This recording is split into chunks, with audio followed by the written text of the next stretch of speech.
You're not afraid of the dark, are you?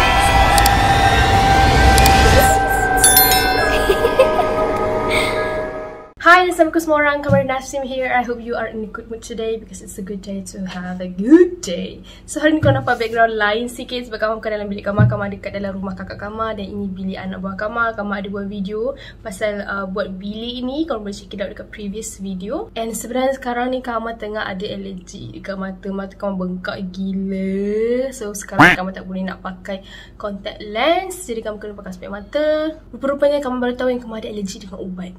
Adalah satu ubat tu. Sedihnya hari tu bengkak kat mulut sekali weh. Lepas tu 3 hari terkandas. And then hari ni Kamar baru lepas recovery, sakit tekak, batuk, demam semua. And nak shoot new video for you guys. Kamar ada banyak kisah seram yang Kamar tak sabar sangat nak cerita kat korang. So hari ni ada 2 kisah seram yang Kamar nak share daripada subscriber Kamar. Dia berkongsi cerita tentang kisah seram yang dilalui dekat asrama perempuan. So, tanpa membuang masa, jom kita baca doa dulu. Mohon perlindungan dari Allah dari gangguan-gangguan syaitan. A'udzubillahi minasyaitonirrajim. Bismillahirrahmanirrahim. Rabbi a'udzubika min hamazati syayatin wa a'udzubika rabbi an yahdurun. Wahai Tuhanku, aku berlindung kepadamu daripada bisikan-bisikan syaitan dan aku berlindung juga kepadamu wahai Tuhanku daripada kedatangan mereka kepadaku. Amin ya rabbal alamin. So kita bagi nama pemilik kisah ni Ain, bukan nama sebenar. So Ain nak kongsi dengan kita hari ni pengalaman seram dia sendiri waktu dia sekolah menengah. Yang mana kisah tu memang buat diorang rasa serik and jadi pengajaran dekat diorang semua. Sebab kisah hari ni berlaku dekat Ain dan kawan-kawan dia. So kisah dia macam ni. Ain ni dia sekolah dekat salah sebuah sekolah berasrama perempuan yang berada dekat Melaka. Biasalah kan bila kita masuk asrama ni akan adalah senior-senior yang buka cerita kisah-kisah seram yang berlaku dekat sekolah tu. Blok-blok mana yang paling keras dalam sekolah tu, blok mana yang paling lama. So nak dijadikan cerita, waktu tu Ain tingkatan 2. Memang daripada form 2 lagi, Ain ni dia sangat aktif dalam co-curriculum. Dia selalu buat training petang-petang and selalunya training tu habis dalam pukul 6.30 petang. Antara yang dia aktif adalah taekwondo tau. So adalah satu hari ni diorang dah habis training taekwondo. Tapi kali ni lambat sikit sampai dah nak pukul 7 petang baru habis training tu. Lepas training, diorang semua pergilah ke Dewan Makan sebab diorang baru nak makan petang waktu tu. Habis makan, diorang pun baliklah ke bilik masing-masing dekat dorm kan. Diorang kena mandi apa sebab bila duduk asrama ni kita ada prep. Malam tu diorang kena pergi prep. So asrama sekolah Ain ni ada 2 blok. Satu blok ni dekat je dengan bangunan sekolah, tapi blok yang lagi satu ni sangat jauh di mana diorang kena berjalan lalu padang sekolah dulu barulah jumpa blok yang kedua tu. Dan dalam ramai-ramai pelajar dekat asrama tu, hanya 7 orang saja yang duduk dekat blok 2. Blok yang jauh tu lah. Termasuklah Ain dengan 2 orang senior. Dan waktu tu blok 2 tu hanya ada budak form 2 dan form 4 je lah. Yang lain semua ada dekat blok 1. So sambung waktu diorang nak balik pergi mandi semua tu lah untuk bersiap pergi ke prep malam. Diorang sebenarnya dah lambat tau, tapi diorang buat relax je sebab kalau budak-budak yang baru lepas habis training, diorang ada macam pelepasan sikit lah untuk masuk ke prep tu lambat. So patutnya diorang semua ni kena solat maghrib kat surau. Tapi Ain kata biasanya budak-budak form 2 ni faham-faham je lah, semua pakat nak turun prep lepas isyak. So diorang solat maghrib dekat dalam bilik masing-masing. Maksudnya diorang tak naklah tergesa-gesa nak pergi solat maghrib dengan isyak dekat dalam surau. So kisah seram dia berlaku waktu diorang nak mandi guys. Dekat blok tu diorang memang mandi dekat satu bilik khas yang mana dekat situ ada kolah. Sebab blok yang diorang duduk tu sebenarnya blok lama tau. Ni blok yang macam senior-senior selalu cakap lah blok ni keras sebab dia blok first kali yang dibina dekat dalam asrama tu.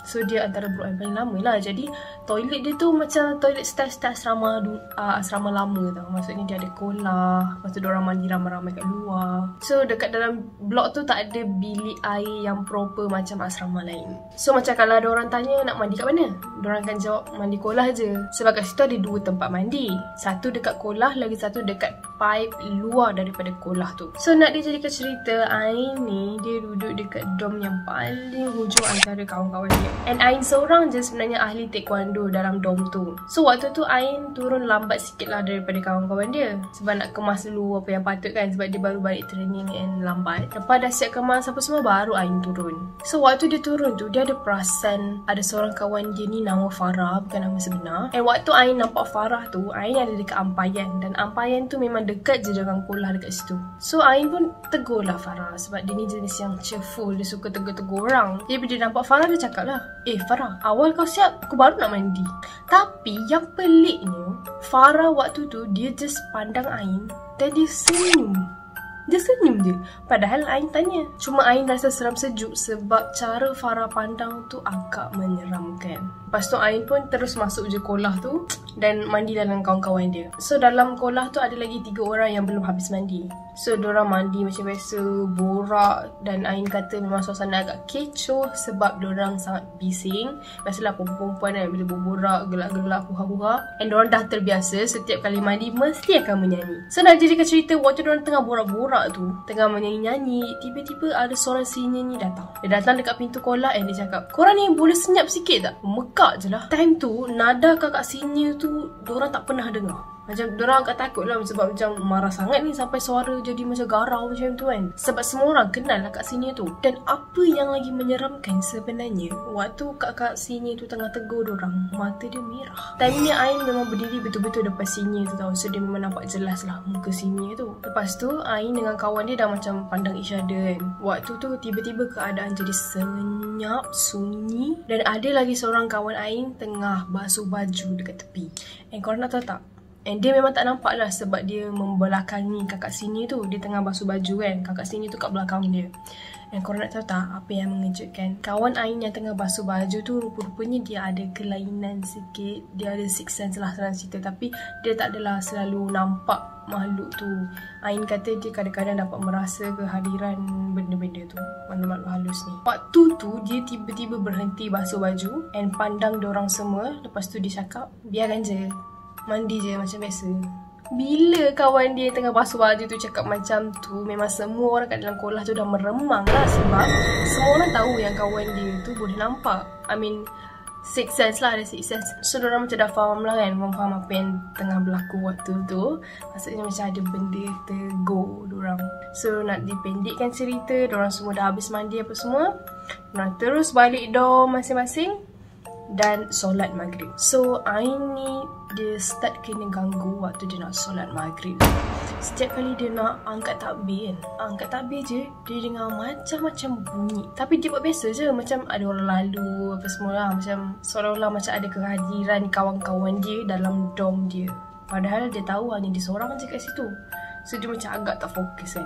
Sampailah ada satu bunyi hempasan di pintu loka yang sangat kuat. Yang ni Ain terus tak fokus sebab dia terkejut kan. Bunyi hempas, orang hempas pintu loka macam tu. Dia terus berhenti solat sebab dia nak tengok bunyi apa tu kan. Kot ada kawan dia yang tengah mengamuk ke masuk-masuk bilik dia. Bila dia berhenti solat, dia pusing belakang, tak ada siapa-siapa. Ain pun tak fikir apa-apa, dia solat balik semula. Sebab time tu sebenarnya dah nak pukul 8 malam dah. Dah nak habis maghrib dah. Kali kedua dia angkat takbir tu pula, dia dengar bunyi pintu dom. Time tu jugalah Ain teringat, aku rasa macam aku dah tutup pintu tadi. Tapi Ain fikir macam, oh ada member masuk kot, dia tinggal barang ke. So memang setiap kali dia fikir tu, dia terdengar lagi bunyi tapak kaki, bunyi orang buka, letak barang atas meja. So clearly dia rasa ada kawan dia yang masuk. Ain pun teruskan solat apa semua. Tapi disebabkan gangguan-gangguan yang bunyi-bunyi tadi tu, macam ada orang berjalan sebelah dia, ada orang letak barang atas meja, dia jadi tak fokus tau. So Ain pun stop solat sekali lagi untuk tengok siapa yang masuk dalam bilik dia. Dan bila dia pusing belakang, dia terkejut sebab pintu dom tu tertutup.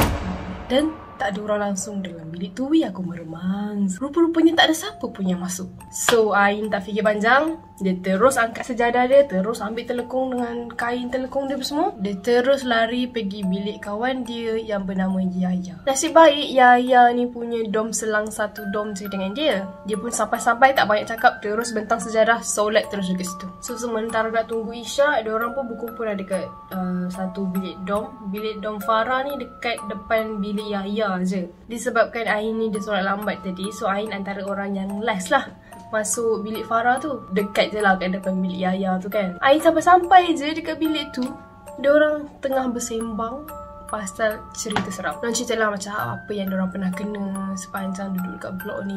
Dah lah Ain tadi baru je experience paranormal tadi kat bilik dia kan. Tiba-tiba member-member dia semua tengah cerita apa yang diorang pernah kena.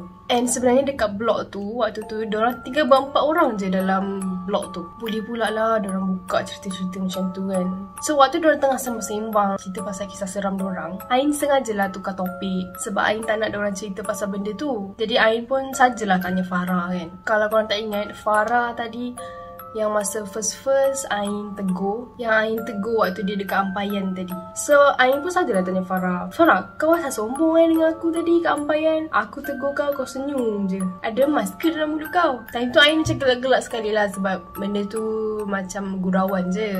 Sebab dia just nak tukar topik je waktu tu. Tiba-tiba si Farah ni buat muka pelik pula. Dia kata, bila masa pula aku jumpa kau dekat Ampayan? Aku tak mandi kat kolam lah, aku mandi kat pipe. Which is lagi satu tempat bilik mandi lah kat tempat lain kan, kat luar kolah tu. Ain punya teka je waktu tu, jantung dia dah berdebar gila dah. So Ain cakap lah dengan dia, kau jangan main-main. Sumpah lillah aku nampak kau tadi.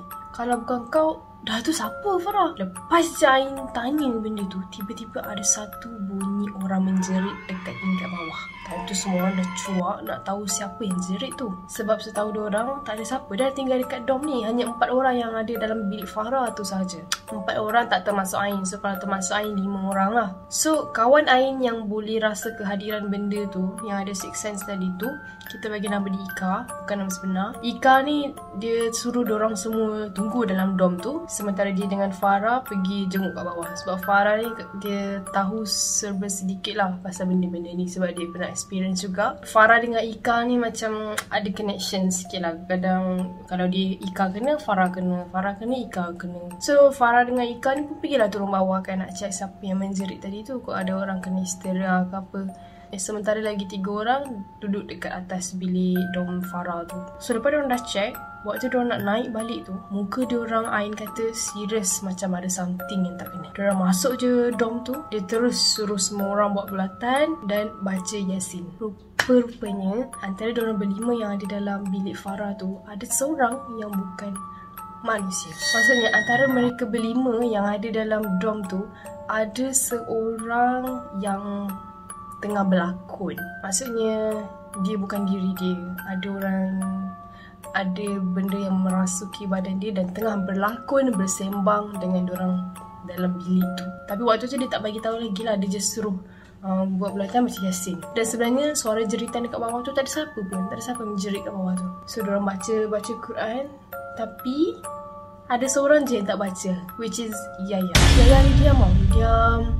Lepas tu barulah diorang terfikir, patutlah waktu Ika dengan Farah turun bawah nak cek siapa yang menjerit tadi tu, Yaya ni dia duduk diam dekat atas katil sambil duduk bersila, termenung dekat luar pintu, tak cakap apa-apa. So semua orang dah macam syak yang Yaya ni bukan diri dia, macam tengah ada benda yang merasuki badan dia waktu tu. Diorang pun panggil guard. Diorang panggil pakcik guard ni sebab guard ni dia pandai berubat juga. Lepas guard tu datang berubat, alhamdulillah Yaya dah okey. Lepas tu diorang semua bawa Yaya pergi bilik warden. Time tu Ain, Farah dengan guard tu lambat sikit sampai ke bilik warden sebab diorang bawa Yaya sekali. Yaya kan masih lemah lagi waktu tu kan. Nasib baiklah Yaya tak meronta-ronta sangat macam orang kena rasuk yang ekstrim tu tau. Jadi slow lah pergerakan diorang nak papah Yaya pergi ke bilik warden. Dan lagi 2 orang kawan dia kawan Ain ni dah ke depan dulu dah. Sebab dia nak pergi lapor dululah kat warden. Bilik warden ni satu blok dengan asrama satu. So agak jauh jugalah diorang punya perjalanan kan. Nak kena lintas padang apa semua. Lagi sikit je diorang nak sampai, tiba-tiba Ain dengar kawan dia yang 2 orang tu menjerit dekat depan tu. So malam tu Ain kata semua orang bela, tak tahu apa jadi sebab dia macam berlaku serentak dengan cepat.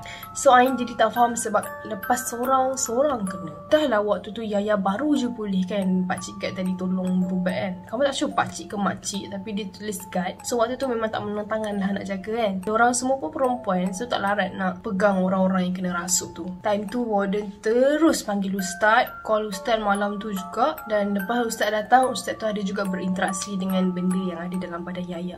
Ustaz tanyalah, kenapa kamu kacau budak-budak ni? Mereka datang sini nak menuntut ilmu je. Yang pergi kacau tu kenapa? Lepas tu benda tu cakap, dia yang kacau aku. Aku dah bagi amaran jangan bising tapi tetap bising. Rupa-rupanya betul lah jangkaan si Ika tadi tu.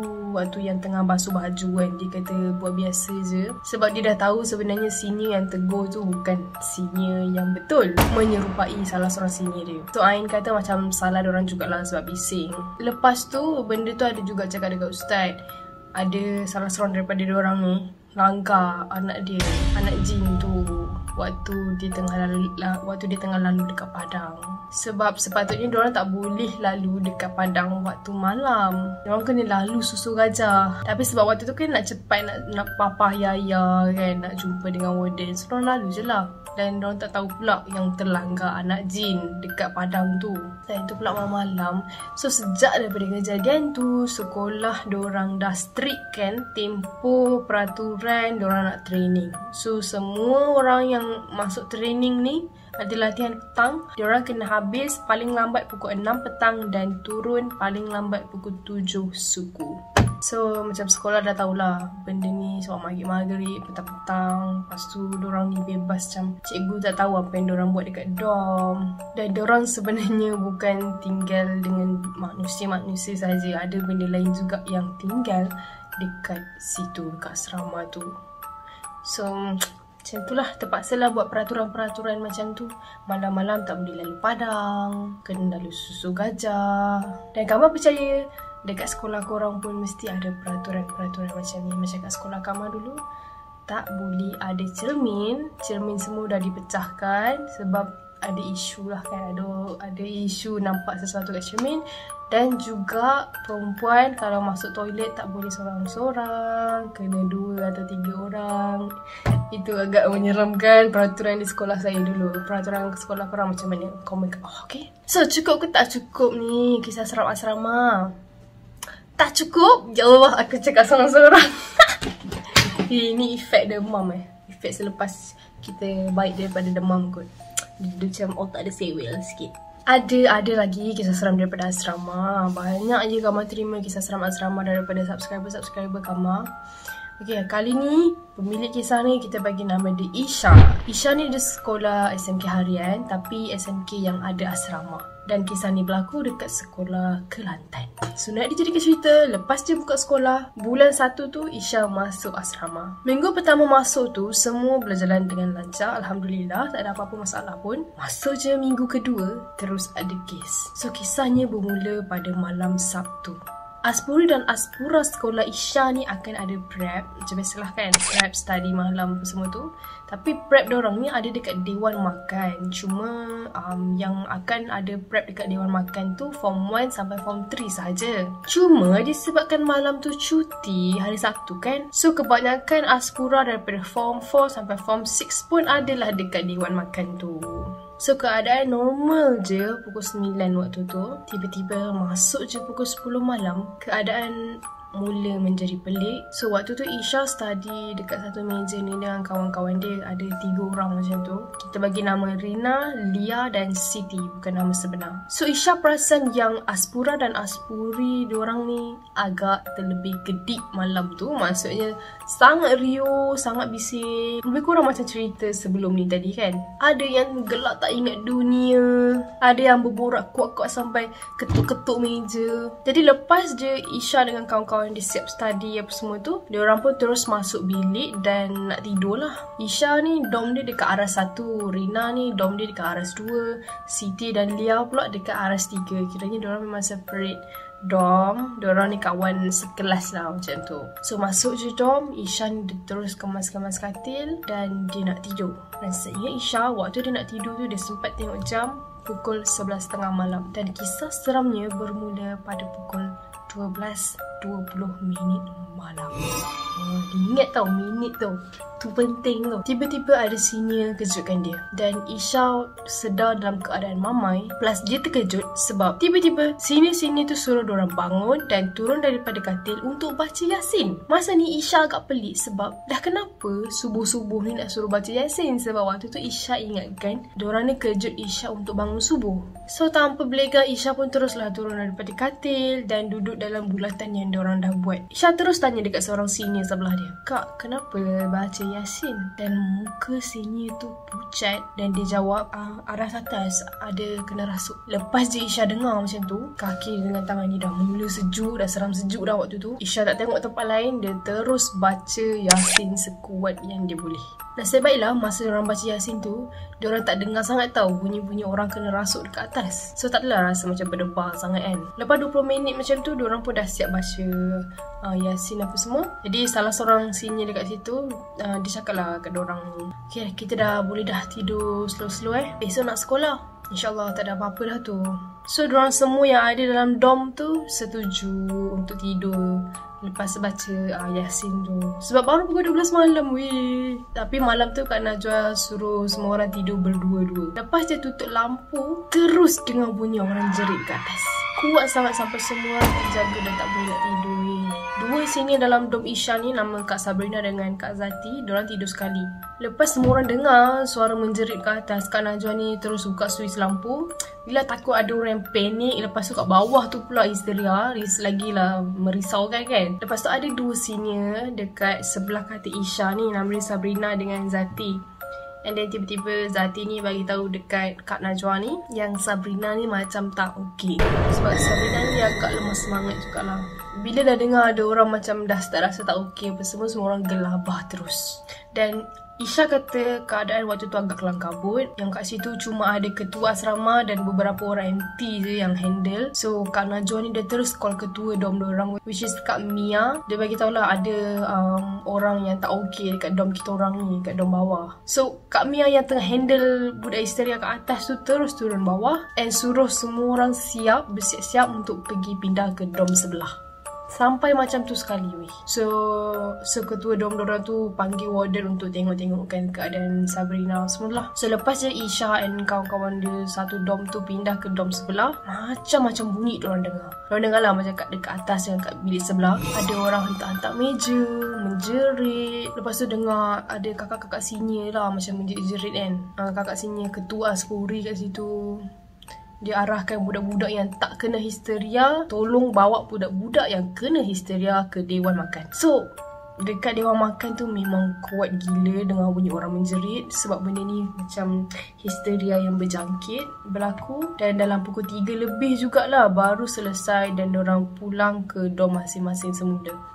Lepas dia ambil wuduk, diorang baca ayat kursi. Nak tidur semula lah macam tadi kan. Tapi Isha ni of course dia kata susah sangat nak tidur balik. Lepas kita dah takut macam tu, dia jadi segar gila kan. So agak seram sejuk sebab Isha kata selama 2 tahun Isha sekolah dekat situ, tahun tu baru dah terjadi benda besar macam ni. So Isha tak boleh nak lelapkan mata sampai pukul 5 pagi. Dalam pukul 5 suku macam tu Isha tertidur sendiri. Dan esoknya dia bangun untuk sekolah macam biasa. Alhamdulillah hari esok tu berjalan macam biasa. Dan Isha ni kelas. So Isha terdengar lah gosip-gosip pasal malam semalam kan. So kawan dia Rina tu bagi tahulah yang dalam dom dia kan dekat tingkat dia pun ada orang yang kena rasuk juga. Dalam dia tu ada yang kena rasuk sampai sepak pintu dom sebab nak keluar, dia nak cuba keluar daripada dom tu. So hari waktu tu berlalu okey je lah, alhamdulillah tak adalah berterusan. Tapi 2 hari selepas kejadian tu keadaan jadi lebih teruk. Biasanya diorang akan solat maghrib dengan isyak berjemaah dekat surau sekolah. Surau sekolah dengan asrama ni tak adalah jauh sangat, dalam 40 langkah kan. Jadi hari Selasa tu diorang diarahkan untuk pergi ke surau awal sikit dari biasa. Jadi diorang kena gerak dalam 6.30 petang macam tu. So beransur-ansur lah murid-murid ni pergi ke surau. Dan menjadi lumrah lah kan, dekat mana-mana tempat pun bila pelajar-pelajar dah berkumpul memang agak bising. So keadaan dekat bahagian lelaki memang agak bising masa tu sebab diorang dah anggap benda ni macam biasa. Jadi kebetulan Isya waktu tu tak boleh solat. Jadi dia berkumpul dengan budak-budak yang tak boleh solat lah. Ada satu tempat yang kat luar surau kan. Lepas je azan maghrib berkumandang, diorang semua solat macam biasa. So lepas dah solat, diorang ada bacaan Yasin. Tiba-tiba salah seorang senior depan Isya ni, dekat dalam kumpulan orang-orang yang tak boleh solat tadi tu, dia tiba-tiba cakap panas. Mula semua orang fikir macam panas kan, sebab mungkin kita dekat luar surau ke apa kan. Tapi benda dah jadi pelik sampai dia kata panas je nak buka semua baju dia, tudung dia semua dekat situ juga. Start daripada situ semua orang dah gelabah. Lepas ni panas apa ni kan. Lepas tu kakak-kakak senior kat situ macam dah faham dah ni bukan dia kan. So diorang terus baca apa yang patut untuk lindungi diri. Last bukan kakak senior tadi tu je berjangkit-jangkit dengan budak-budak yang tak boleh solat. Ada yang tiba-tiba hentak botol air, padahal botol air tu adalah air Yasin tau, mengandungi air Yasin dalam tu. Tapi bila orang suruh dia minum, dia campak botol air tu. Ada yang pingsan. So keadaan tak terkawal dan warden tak nak ambil risiko. So lepas je dengar azan Isyak, diorang yang mana tak kena histeria kena masuk dorm dan solat dekat bilik masing-masing. And lepas settle dekat surau tu lah, baru yang kena histeria semua tu masuk dalam dorm. Dan Isyak kata, this is my first time. This is her first time. Sampai terketar-ketar tangan waktu dengar cerita dekat surau tu. Dan sebab Isya ni tak kena apa-apa, cuma dia rasa macam pengalaman lah kan. Waktu tu satu sekolah tu kena histeria berjangkit, sampai kan boleh ada pengumuman yang siapa yang tak kena histeria pergi naik atas solat dekat dalam bilik. Siapa yang tak kena histeria. Maksudnya begitu ramai orang yang kena histeria malam tu guys. And Isya kata ramai yang kata gangguan tu tiba-tiba jadi macam tu disebabkan pelajar-pelajar dekat situ yang tak boleh kawal mulut diorang bercakap sangat kuat, bising. Jadi jin-jin yang ada dekat situ, yang tinggal dekat situ, rasa marah. So kamu rasa pengajaran dekat sini sama juga dengan kisah yang pertama tadi. Dua-dua berlaku dekat asrama dan dua-dua berlaku disebabkan diorang bising. Satu kadang-kadang kan bila kita kecil-kecil dulu lah, kita gelak-gelak huha-huha tengah-tengah malam, orang-orang tua mesti akan bising kan. Mesti akan marah, cakap kan, gelak kuat-kuat kau malam nanti mengigau. Apa lagi ayat orang tua-tua dulu, macam ayat tersirat dia tu nak cakap yang jangan bising-bising sangat malam-malam, nanti ada benda yang marah. Alkisahnya dekat semua tempat, kat mana-mana tempat kita berada, just jaga adab lah kan. Okay, kamu pun dah rasa seram sejuk cerita kisah seram ni seorang-seorang dekat bilik ni. Sebab bilik ni kamu tak biasa duduk. Tak ada siapa-siapa dekat sini. Dekat tingkat ni. So kamu rasa kita jumpa dekat next video. Ya Allah, mata aku macam orang lain kan. Okay, jangan merepek dah. Kita jumpa dekat video seterusnya. Don't forget to share my video. Tiba-tiba kita jumpa video dekat next. Kita jumpa lagi dekat next video. Thank you yang nonton video ni sampai habis. For those who are new in my channel, don't forget to hit the subscribe button below and turn on the notification bell so that you will not miss any video that I post. See you in my next video. Bye bye.